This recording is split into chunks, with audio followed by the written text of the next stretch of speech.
Hey, it's Patrick Lovell on December 22nd at approximately 10:30 a.m. my time. And a lot on display last night. Of course, President Zelensky's historic speech in Congress last night regarding the aid to Ukraine in the face of the onslaught of the Russian war, I should say, or invasion, and all that that constitutes, which of course has led to a outcry specifically from the right that's just really incredible for those of us who have lived since the 80s, for example, because in this particular case, it's the Republicans that are allies of Russia.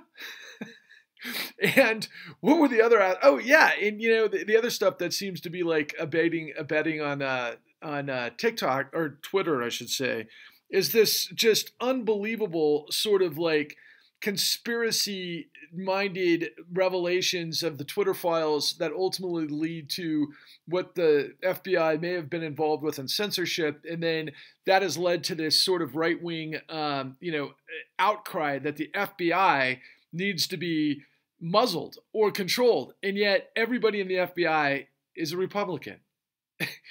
And so I'm hearkening back to Ronald Reagan, in the 80s, of like, wait a second. So the Republicans in 22 are going to be with the Russians and against the FBI?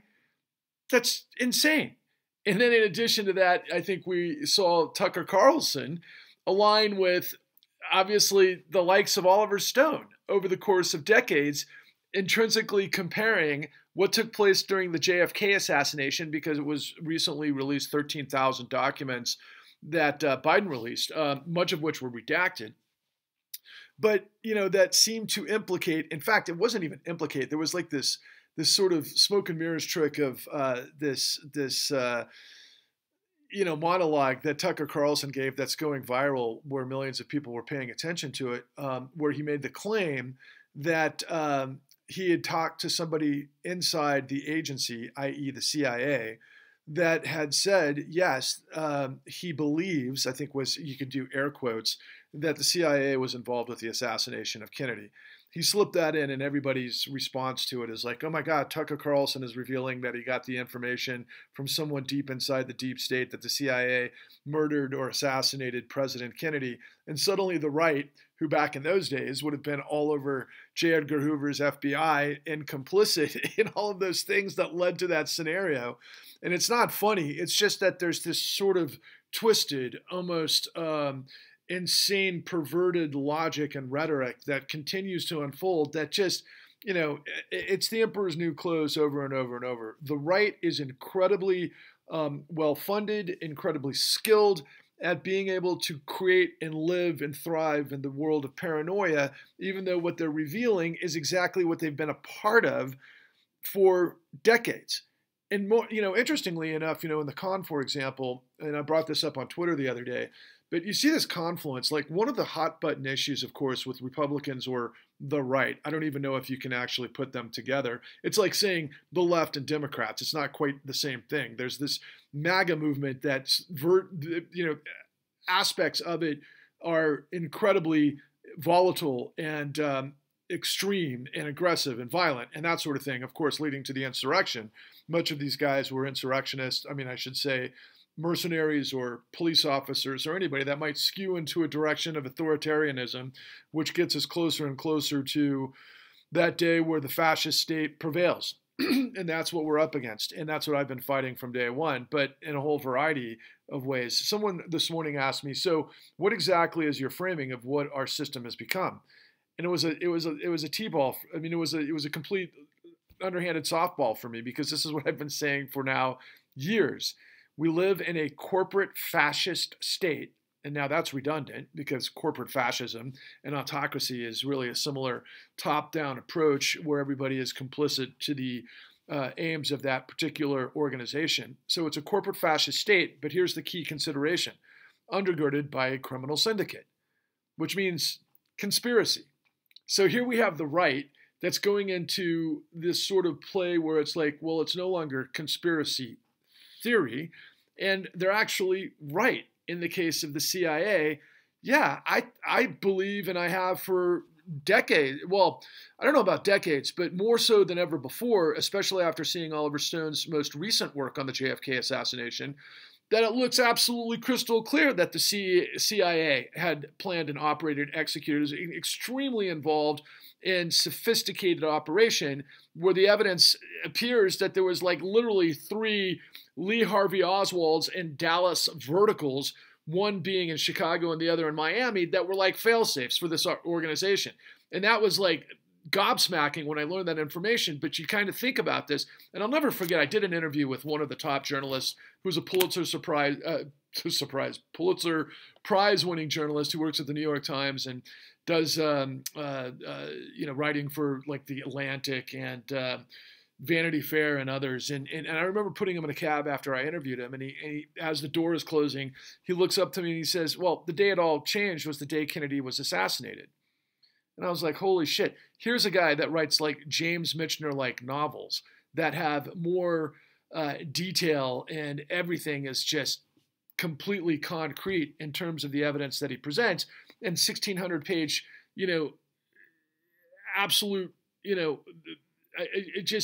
almost confounds the mind to be able to try to quantify the amount of information that people at that level of journalism are able to provide.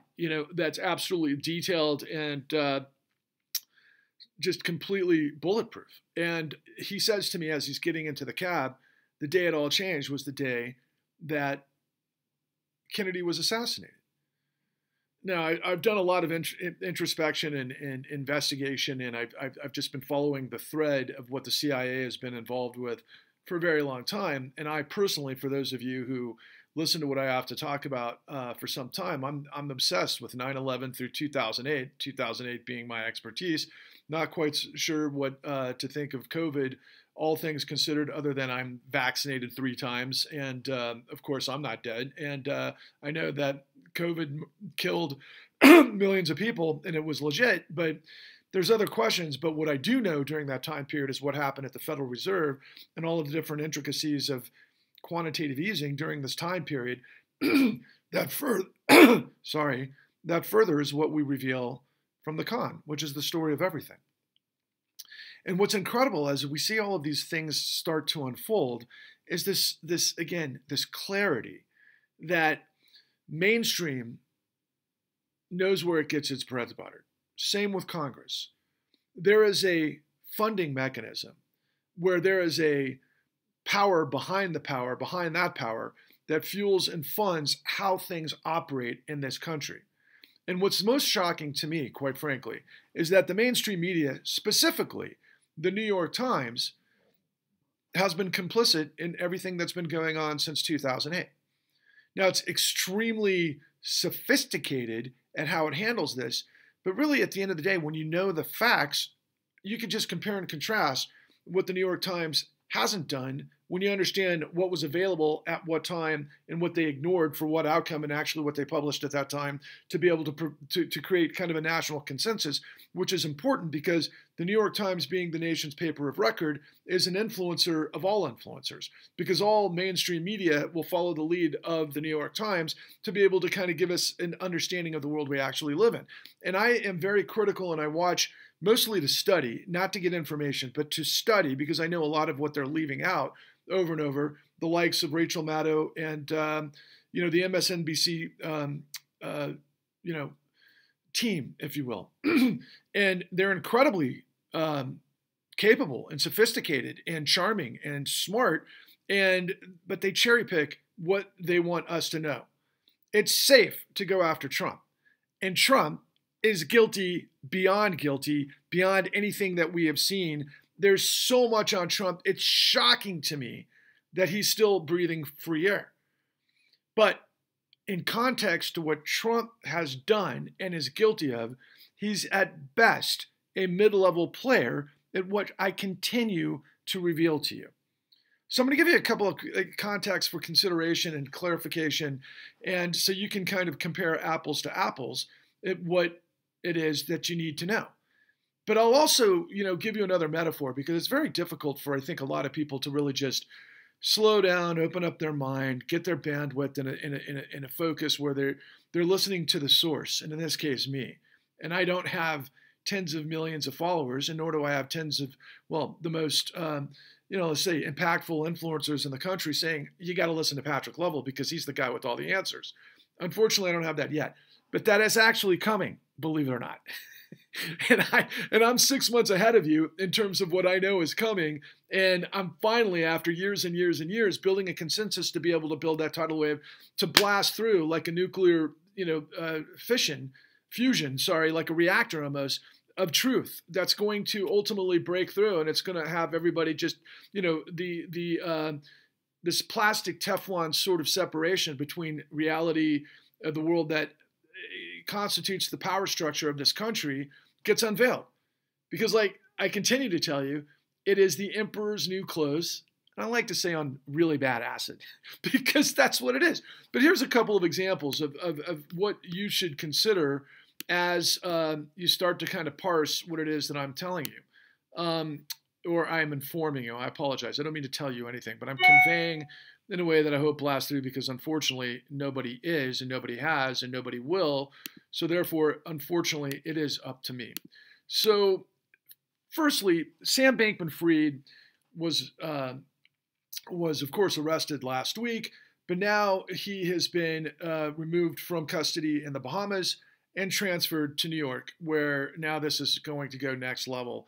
And last night, the Department of Justice arrested, or I should say, have two key players in the executive management of FTX and Alameda that are cooperating with the authorities to piece together what will be a criminal indictment and conviction of Sam Bankman-Fried.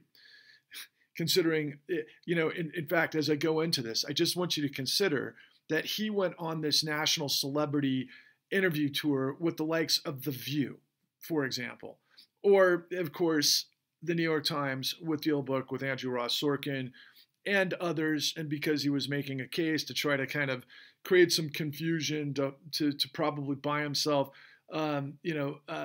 some leverage in terms of negotiating what ultimately he gives up that he'll eventually go down on. But the mainstream media has been completely complicit in all things Sam Bankman-Fried. Why?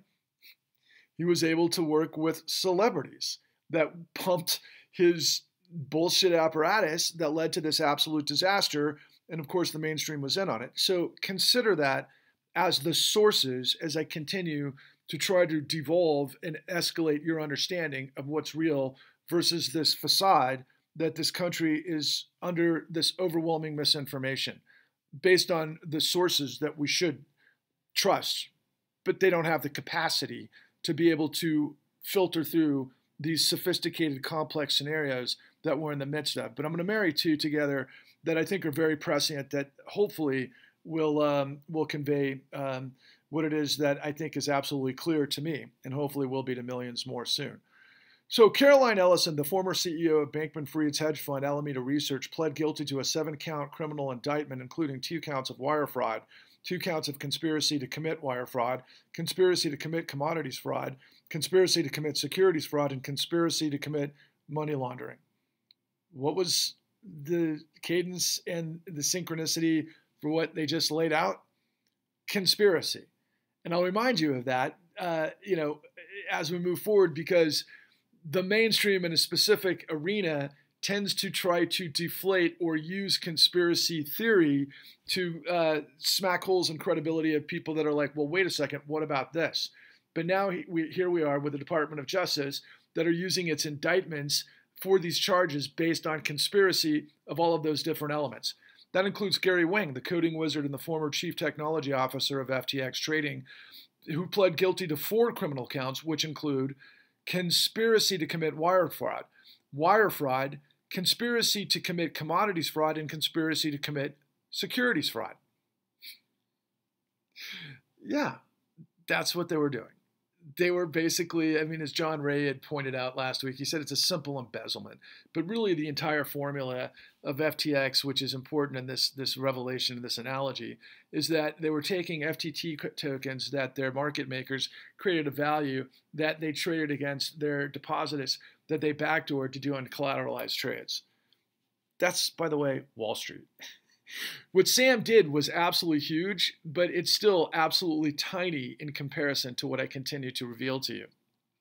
Gary Gensler, the chair of the SEC, said that as part of their deception, the SEC alleges that Caroline Ellison and Sam Bankman-Fried schemed to manipulate the price of FTT, an exchange crypto security token that was integral to FTX, that propped up the value of their house of cards. We further allege that Ms. Ellison and Mr. Wang played an active role in the scheme to misuse FTX customer assets to prop up Alameda and to post collateral for margin trading. That's exactly what I just told you. When FTT and the rest of the house of cards collapsed, Mr. Bankman-Fried, Ms. Ellison, and Mr. Wang left investors holding the bag. Until crypto platforms comply with the time-tested securities laws, risk to investors will persist. It certainly remains a priority of the SEC to use all of the available tools to bring the industry into compliance.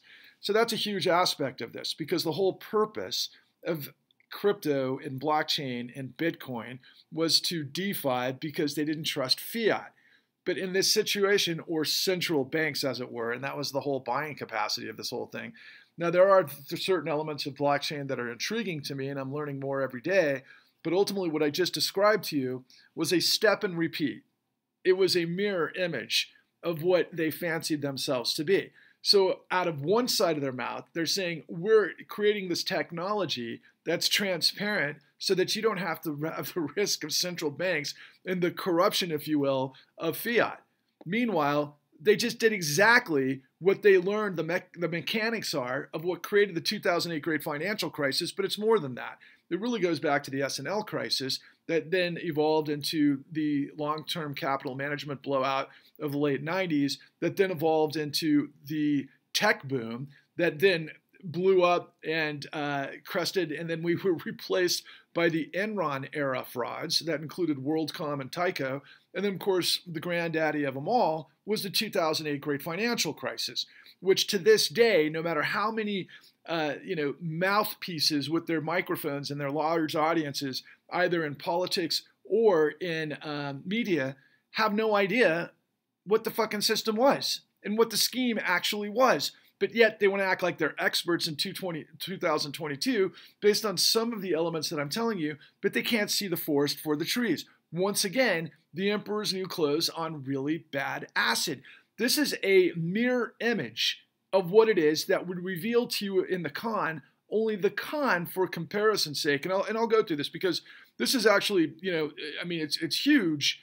I think, and I want to try to, okay, so basically, you got to understand how large Sam Bankman-Fried's scam was on the amount of volume of customers that he betrayed, in comparison to what a lot of people, for example, in mainstream media, keep comparing him to Bernie Madoff.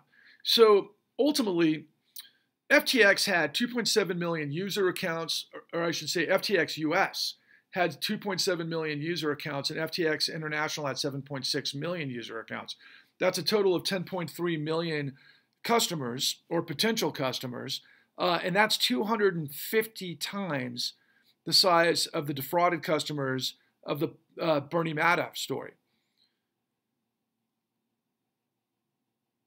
If you throw in the mix that Madoff acquired his victims over only a time span of, I should say, Bernie Madoff acquired his victims over 4 decades in this con, Sam was able to do it in less than 4 years.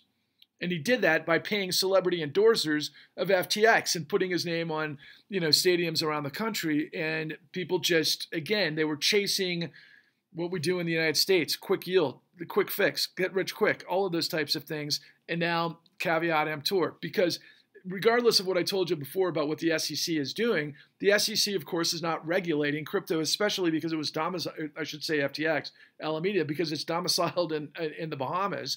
And the whole, thing right now is to protect American consumers. But meanwhile, it's like he hadn't done it, meaning the SEC and Gary Gensler, for like over a year, because it's like, look, we're telling you this whole thing is not legit. And any person who was like going into crypto and Bitcoin without understanding that it's not currency, I don't know what you were investing in other than yield. So buyer beware. You went to the roulette table, you got screwed. Sorry. But they are going to bring criminal charges down, and justifiably so, for a lot of reasons.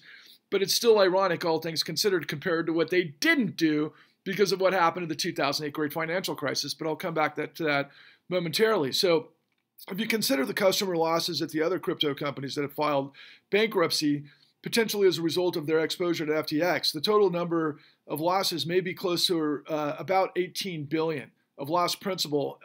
Now, in contrast to the Madoff fraud,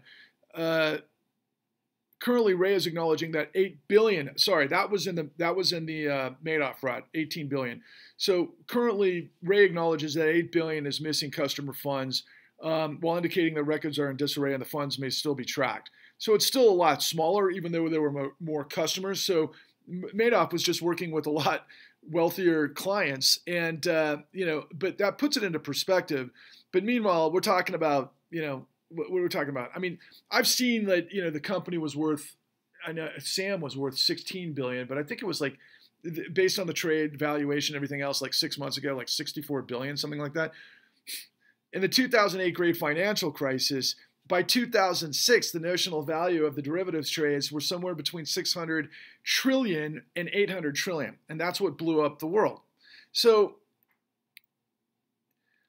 as an alleged and amended complaint, Wang. So the CFTC's statement included the following against Ellison and Wang. So, as alleged in the amended complaint, Wang created features in the code underlying the FTX trading platform that allowed Alameda to maintain essentially an unlimited line of credit on FTX. As further alleged, Bankman-Fried's direction, FTX executives, including Wang, created other exceptions to FTX standard processes that allowed Alameda to have an unfair advantage when transacting on the platform, including quicker execution times and an exemption from the platform's distinctive auto-liquidation risk management process. These critical code features and structural exceptions allowed Alameda to secretly and recklessly siphon FTX customer assets from the FTX platform. So, that's simply, stealing from the customer's deposits to basically do these simultaneously cross-collateral trades baked into a market maker valuation of a token that had no value, which is, again, parallel to the 2008 great financial crisis, except for one giant difference.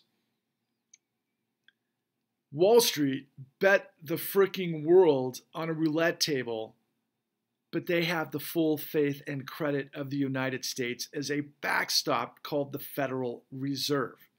So they can create, as I've indicated to you over and over and over, liquidity to be able to maximize or to save these institutions that were bankrupt, which was illegal to begin with. And that's the entire point. But I'll come back to that. So the amended complaint further charges that beginning in October 2021, Ellison was co-chief executive of Alameda and later sole CEO, and along with Bankman-Fried and others, Ellison directed Alameda to use billions of dollars of FTX funds, including FTX customer funds, to trade on other digital assets and to fund a variety of high-risk digital asset industry investments. As further alleged, Ellison made deceptive public statements in her capacity as Alameda CEO, including statements about the supposed separation between the operations of Alameda and FTX in order to facilitate and perpetuate a fraud scheme. Bankman-Fried was extradited to the United States and the Bahamas, and his 8-count criminal indictment has the potential for 115 years in prison. So they're moving on this based on deceptive acts and practices of a fraud scheme. Now let's contrast that just briefly with what ultimately was revealed from the January 6th committee with regards to Donald Trump and the insurrection and their criminal referrals that are now to the Department of Justice, in addition to everything else that's being investigated from the New York AG's office and the Southern District of Manhattan also, as well as, of course, the Department of Justice. Interestingly, not any SEC involvement with any of the Trump enterprises, and I'm sure that's because they weren't public. They were private, I would imagine. So the charges included obstruction. These are the criminal referrals to the Department of Justice. Obstruction of official proceeding, which of course was the election. The entirety of the insurrection was to basically hogtie what Congress was voting on to secure the victory for Joe Biden, which of course became the big lie. Now, I've always held, by the way, that Steve Bannon and others within Trump's universe have seen the con, understand what we pressed forward, and I believe they adapted some of these ideas to conflate what ultimately became their strategy, which was the big lie. Because what we continue to perpetuate in revelations of the 2008 great financial crisis is we claim in all of our messaging, particularly in our marketing messaging, that this was the largest criminal conspiracy in the history of the world, financial criminal conspiracy, that was covered up. But the real story is it never ended. And nobody understands what actually happened before, so it continues to this day. However, as I've just demonstrated with the Sam Bankman-Fried, indictments and everything that's involved with his co-executives, is that they have shown, indicted, conspiracy on an assortment of different crimes.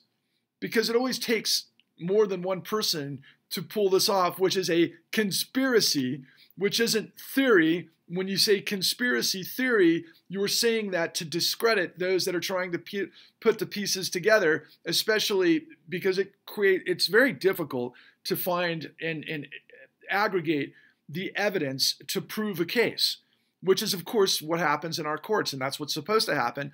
But if it doesn't, then it's up to the citizens to figure it out, which is what we did at great expense, at great sacrifice, that took years and years and years to put all together, but then ultimately landed with a thud. Because all of the other noise of this disinformation and this ocean of lies has your attention. But meanwhile, as I'm demonstrating to you, all of the thumbprints and the DNA of this situation reverts back to what it is that I'm trying to convey to you. So you have to understand at just the base level of the universe, the structure of atoms and molecules you can't see. But they create everything that sustains you and creates everything that we're all about. But they're everywhere. That's what it feels like to try to convey this notion of corruption to you, because you have to understand who did what, when, and how. Unfortunately, in an era where your bandwidth is like this, and you're overwhelmed with so much misinformation that you don't know which direction the sky is, or whatever metaphor makes the most sense. But moving forward with the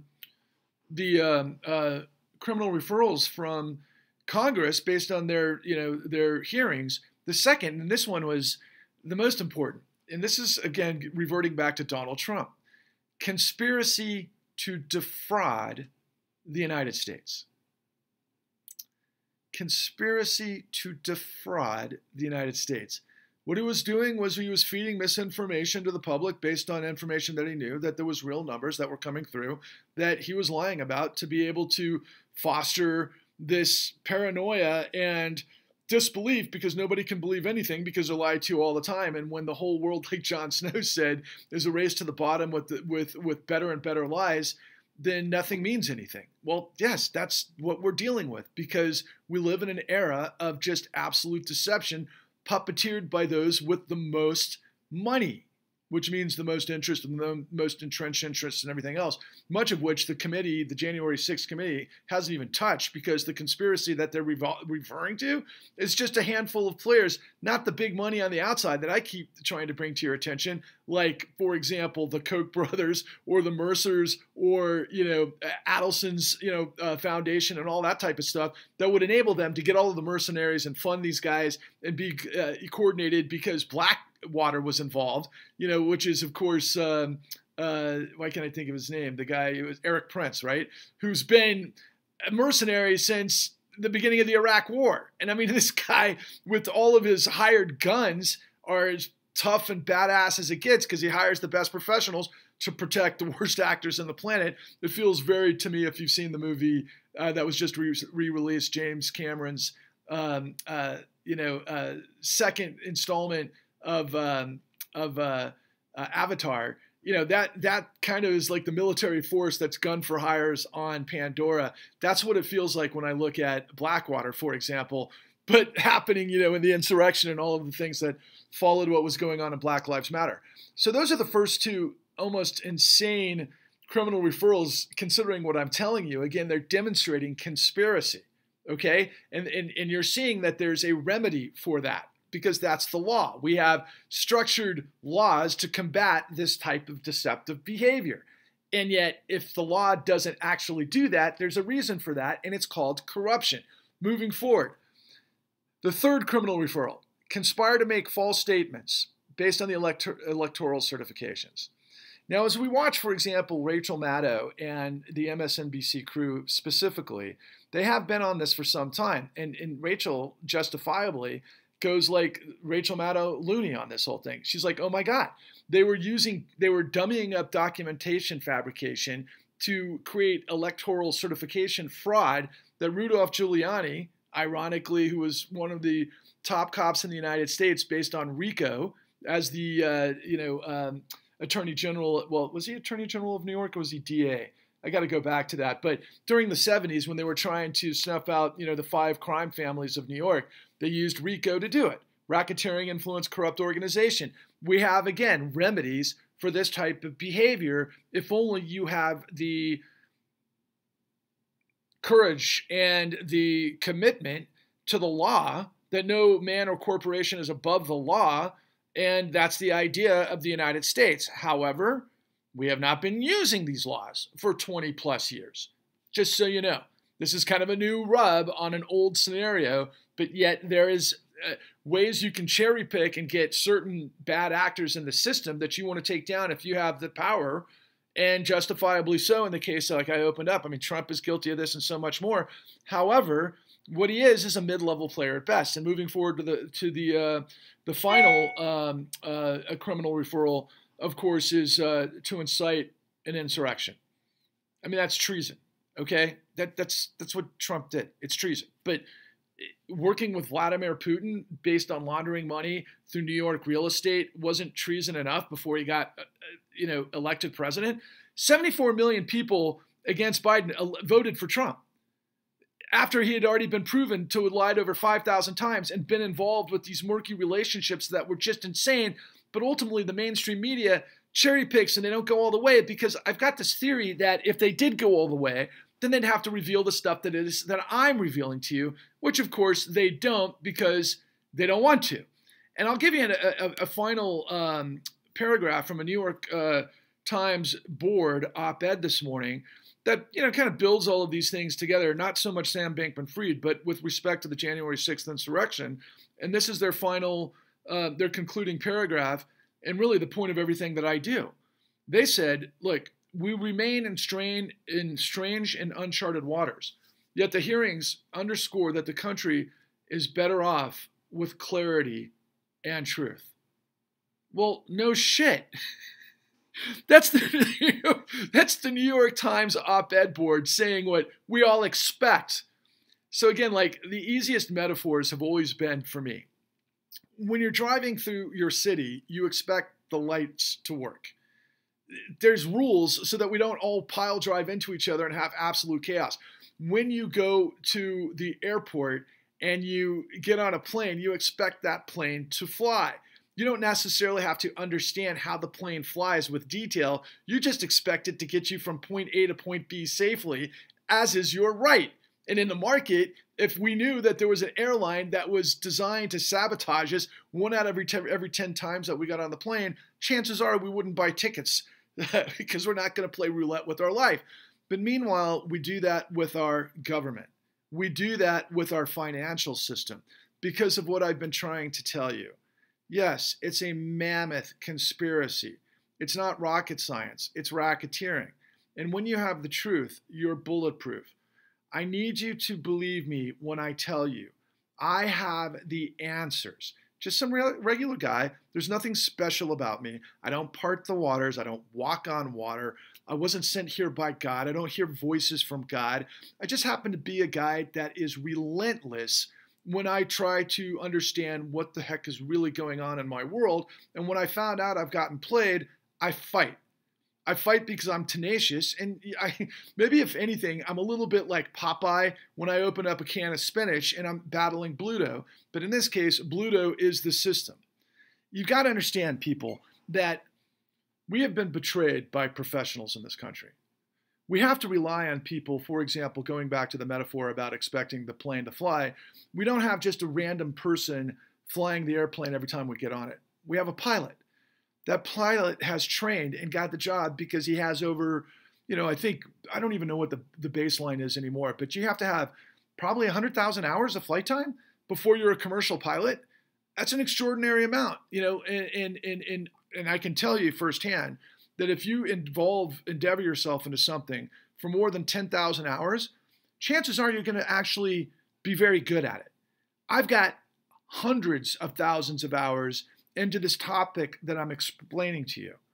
There's a methodology of how CEOs in this country get every piece of the puzzle within companies to be able to ultimately provide credit or products that you'll delve into that that are an illusion for a big sort of short-term profit margin that reflects on the way we interpret, probably the vitality or the strength of the economy based on short-term numbers, but it's a facade that can be manipulated. That ultimately, when you create this dynamic, Gresham's dynamic, with perverted incentives for short-term upside, what you find is you'll get the most vicious people in the system to do whatever it is that they need to get those numbers to where they need to get them, which is based on deceptive acts and practices, going back to Donald Trump and the insurrection and the four criminal referrals that Congress just made to Department of Justice.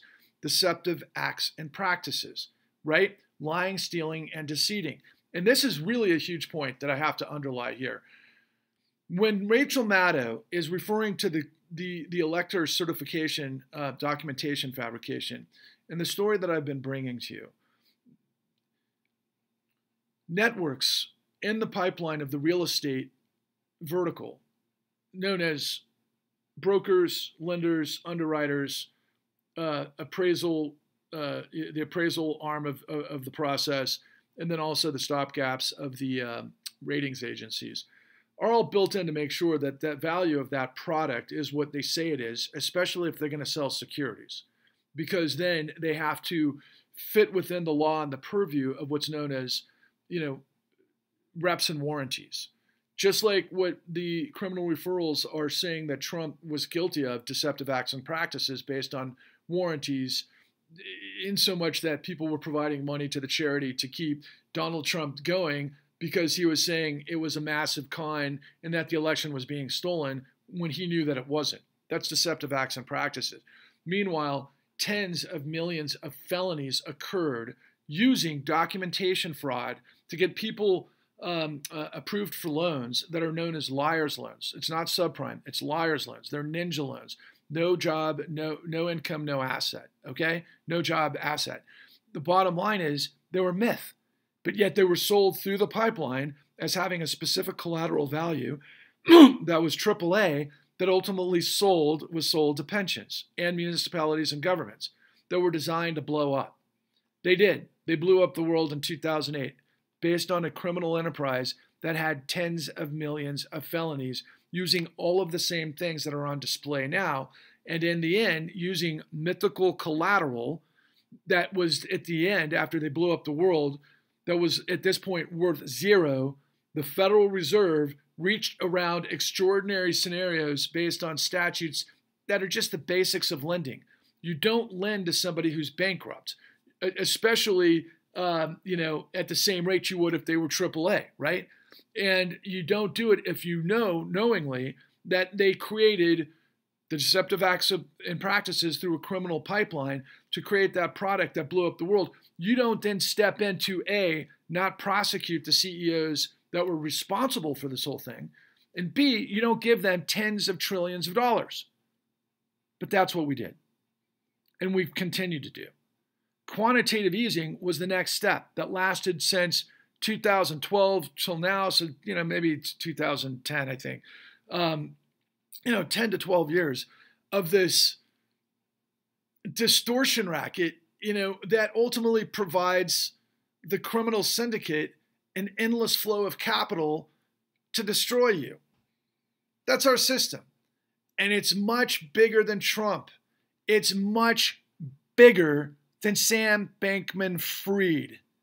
It's much bigger than anything you can possibly imagine, except for if you watch The Con, then you'll wrap your head around the entire bit of it at www.thecon.tv, or if you go to my Truth Bomb page on YouTube at Patrick Lovell Truth Bombs The Con, watch the 11/1/22 Deception Owns You. I lay out the filibuster in a 10-hour filibuster of the United States, all of the details of what took place that led to tens of millions of people being set up and bulldozed in courts by our justice system illegally, using documentation fraud to bury millions of innocent people that are now just like, where do I go? And many of them, unfortunately, end up in the MAGA camp because they want to tear the whole thing down.